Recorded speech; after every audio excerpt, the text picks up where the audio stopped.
আমরা মুসলমান বিদায়, ঠিক কিনা বলেন? ইহুদি নাসারা খ্রিস্টান যারা আছে তারা ঈদে মিলাদুন নবী পালন করে। আমরা মুসলমান হইলাম, ঈমান আনলাম। বাংলাদেশের মধ্যে কোন নবী কোন রাসূল আগমন করে নাই, ঠিক কিনা বলেন? বাংলাদেশের মধ্যে ইসলাম প্রচার করেছেন বাবা শাহজালাল, শাহপুরান, আহমেদ শাহ, বাইজিদ শাহ, মিসকিন শাহ, শাহ সুন্দর, আবেদ শাহ মাদানী, ঠিক কিনা বলেন? সেই দেশের মধ্যে তাদের মাধ্যমে ইসলাম পাইলাম, আজকে তাদের মাজারে আক্রমণ চলছে, ঠিক কিনা বলেন? আমরা এই যে মিলাদুন নবী এই মিছিল থেকে যারা ওলি আল্লাহদের মাজার নিয়ে এসে কটূক্তি করছে তাদের শাস্তি চাই, ঠিক কিনা বলেন? আপনাদের কাছে জানতে চাই, মসজিদ আল্লাহর ঘর, ঠিক কিনা বলেন? মসজিদের মধ্যে নামাজি যায়, মসজিদের মধ্যে যারা নামাজ পড়তে না পারে তারাও যায়, ঠিক কিনা বলেন? এবং কি তার মধ্যে জুতা চোর যায় কি যায় না? মসজিদে জুতা চোর যায়, চোর মসজিদে থাকা সত্ত্বেও আজ পর্যন্ত কোন ব্যক্তির সাহস হয় নাই যে চোর মসজিদে যায় কিনা মসজিদ ভাঙবে, ঠিক কিনা বলে? কিন্তু যেই মাদ্রাসা নবীর ঘর, এই নবীর ঘরের নিচে কোরআন হাদিস শিক্ষা দেওয়া হয়, ঠিক কিনা বলেন? ওই মাদ্রাসার নিচে বলাৎকার হয়, ঠিক কিনা বলেন? তারা কর্মী অঙ্গনের তারা মাজার ভাঙতে চাচ্ছেন। আজকে আপনাদেরকে জানাতে চাচ্ছি, আপনারা মাদ্রাসার নিচে বলাৎকার করেন, কিন্তু আমরা সুন্নিরা বলি না, মাদ্রাসার কোনো দোষ নাই, যে বলাৎকার করেছে তার দোষ, ঠিক কিনা বলেন? বলাৎকার শুধু মাদ্রাসায় করা সত্য, মাদ্রাসা ভাঙতে চান না। আল্লাহ সুবহানাহু ওয়া তাআলা হাদিসে কুরসির মধ্যে বলেন, মান আতানি ওয়ালিয়াম ফাকাত আযানতু বিল হারবে।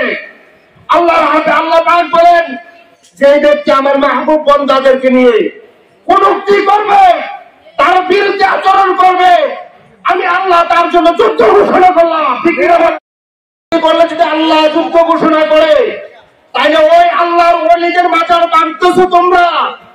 আমরা বলতে চাচ্ছি, তোমরা যদি মুফতি হও, মুহাদ্দিস হও, মুহাক্কিক হও, সাইকুল হাদিস হও, কিন্তু আমি মনে করব হুসাইন যখন ৭২ জন সৈন্য নিয়ে কারবালার ময়দানে যুদ্ধ করেছিল, ওই জায়গার নিচে ১০,০০০ লোক তাদের সিনার নিচে কোরআন হাদিস ছিল, ঠিক কিনা বলেন?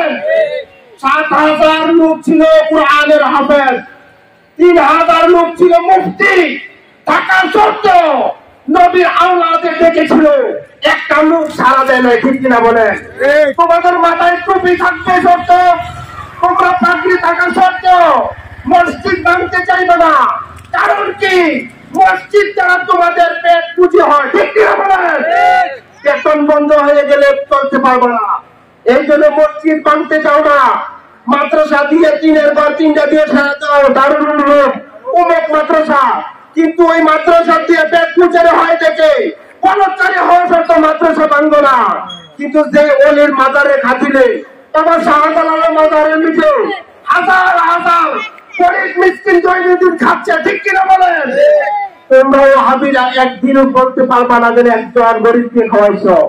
আমার শাহজালালের খাতিলে তারা খাচ্ছে, এবং কি কেসুদ রাসূলুল্লাহ রাহমাতুল্লাহ আলাইহির খাতিলে তাদের কি আল্লাহ পাক রিজিক রাখছে, মানুষ দিচ্ছে, খাচ্ছে, ঠিক কিনা বলেন?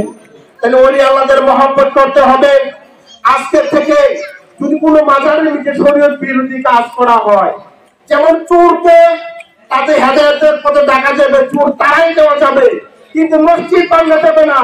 বলৎকারীদেরকে মাদ্রাসা থেকে তাড়িয়ে দেওয়া হবে, মাদ্রাসা ভাঙা যাবে না।